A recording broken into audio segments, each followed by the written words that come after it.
السلام علیکم ورحمۃ اللہ وبرکاتہ۔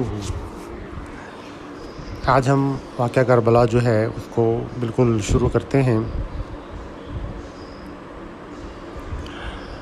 جب حضرت علی رضی اللہ تعالیٰ عنہ کی شہادت ہوئی تو حضرت حسن رضی اللہ تعالیٰ عنہ نے جو 5 مہینے تقریباً خلافت کو سنبھالا تھا، اس کے بعد حضرت امیر معاویہ رضی اللہ تعالیٰ عنہ نے وہ خلیفہ بنے، اور پھر اس کے جس طرح پیچھے سے چلا آ رہا تھا ایک سلسلہ خلیفہ بننے کا، پھر اس کے برعکس انہوں نے خلافت کو اپنے بیٹے ان کا جو یزید تھا اس کو اپنی زندگی میں ہی انہوں نے خلیفہ بنا دیا تھا، اور پھر 49 ہجری میں مسلمانوں کو انہوں نے یزید کی بیعت کے لیے بلایا۔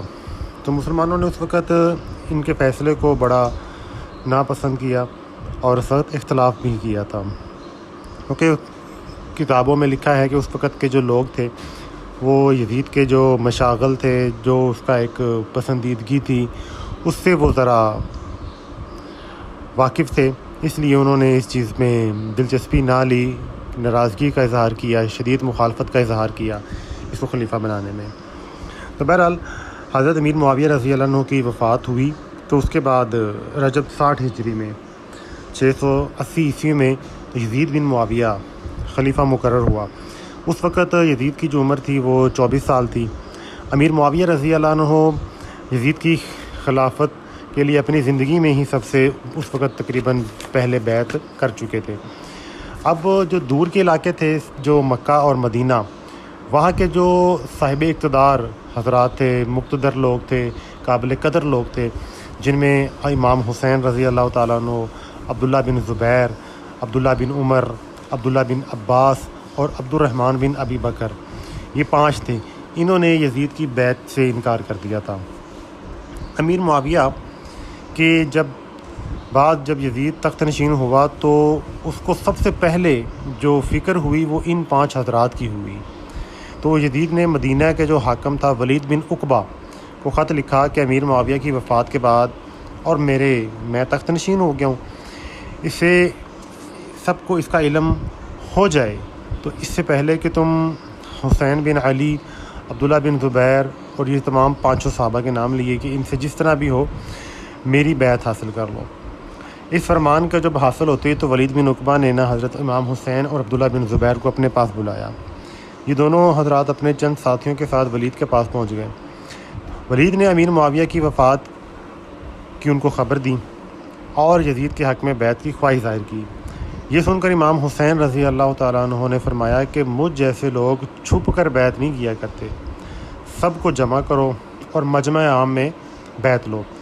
ولید جو تھا وہ امن پسند حاکم تھا، یہ جواب سن کر خاموش ہو گیا اور امام حسین رضی اللہ عنہ وہاں سے رخصت ہونے لگے تو مروان نے ولید سے کہا کہ اگر تم نے ان سے آج بیعت نہ لی تو یہ پھر کبھی موقع نہیں مل سکے گا، یا تو ان سے زبردستی بیعت لے لو یا پھر بیعت نہ کرنے پر ان سے انتقام لو۔ مروان کی یہ جملے سن کر امام حسین رضی اللہ عنہ پیچھے پلٹے اور کہا کہ دوسروں کو بزدلانہ مشورے کیوں دیتے ہو، اگر ہمت ہے تو خود ہی مقابلے پر آ جاؤ۔ یہ سن کر مروان گھبرا گیا، امام حسین رضی اللہ عنہ کی خوشامد کرنے لگا۔ بہرحال حضرت امام حسین عبداللہ بن زبیر وہاں سے واپس آ گئے اور حالات کی نزاکت کو محسوس کرتے ہوئے آپ نے اپنے اہل و عیال مکہ مکرمہ جانے کی تیاری شروع کر دی۔ حضرت عبداللہ بن زبیر اسی رات ہی مکہ روانہ ہو گئے۔ امام حسین رضی اللہ تعالیٰ عنہ 1 یا 2 دن کے بعد روانہ ہوئے۔ روانگی سے قبل امام حسین رضی اللہ عنہ نے اپنے تمام اہل و عیال، اپنے نانا جان رحمۃ للعالمین حضور کریم صلی اللہ علیہ وسلم کی روضہ مبارک پر حاضر ہوئے، سلام عرض کیا اور مدینے سے جو جدائی کا غم تھا وہ لے کر وہاں سے اپنا چھوٹا سا قافلہ لے کر مدینہ سے مکہ کے لیے روانہ ہو گئے۔ امیر معاویہ رضی اللہ عنہ نے یزید کو یہ نصیحت کی تھی کہ حسین رضی اللہ عنہ اگر بیعت سے انکار کر دیں تو درگزر سے کام لینا، کہ وہ امیر معاویہ جو تھے وہ تو ان کے مقام و مرتبے کو سمجھتے تھے، مگر تحمل، برداشت، رواداری اور فطرت سے کہ جو یزید کی طبیعت تھی وہ ان تمام چیزوں کے خلاف تھی۔ اس نے وہ ظلم و ستم کیے جن کی مثال انسانی تاریخ میں آپ کو نہیں ملے گی۔ اب اس سے آگے انشاءاللہ ہم اگلی ویڈیو میں آڈیو میں ریکارڈ کرتے ہیں۔ اللہ ہمیں صحیح ان کی اہل بیت سے محبت کرنے کی توفیق عطا فرمائے۔